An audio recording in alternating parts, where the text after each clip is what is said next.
Oi pessoal, tudo bem? Hoje vamos a uma questão polêmica que é baseada em um certo erro de lógica, né?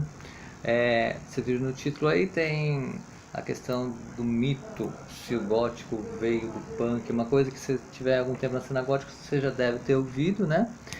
E o gótico tem muitas influências e muitas características. Se a gente observar, como a gente observa em qualquer movimento artístico as características, né? A maioria delas não está no punk, então elas não poderiam ter vindo do punk, essas características, né?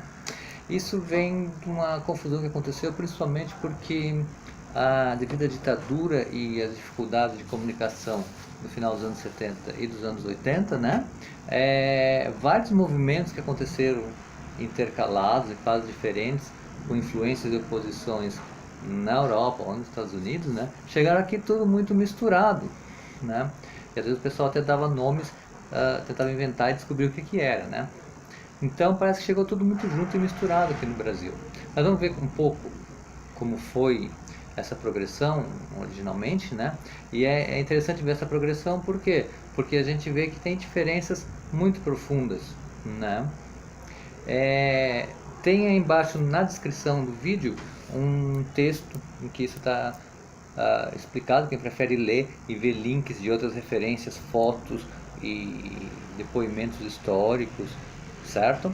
Tá bom? Quem quiser complementar depois com uma leitura de vários textos, tem aí embaixo o link na descrição. Vamos lá. Tá certo, você tem o punk como moda lá por 76, né? 1976. De fato tem uma fase bem criativa aí, mas logo o punk se torna uma coisa muito estereotipada já, né? Se observar, a moda passa e já quem tem alguma intenção mais criativa vai procurar lá por 79 um movimento como o New Romantic e os Blitz Kids, entre outros, né?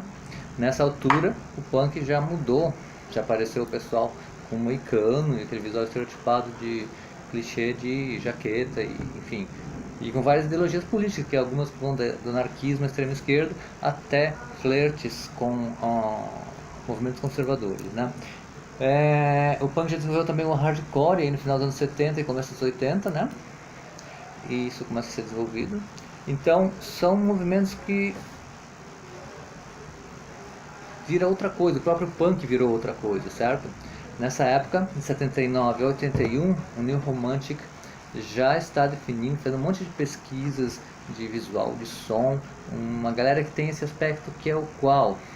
Um aspecto que é, de certa forma, dandy, uma coisa que sumiu completamente do punk, certo?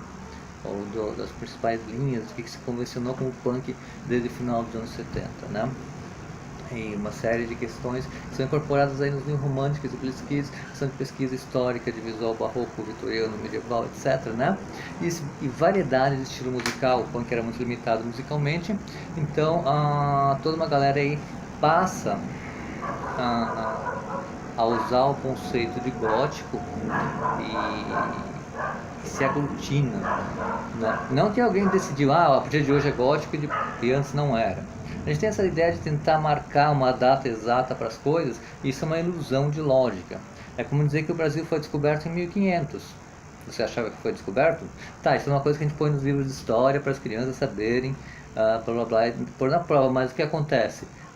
Não existia Brasil em 1500.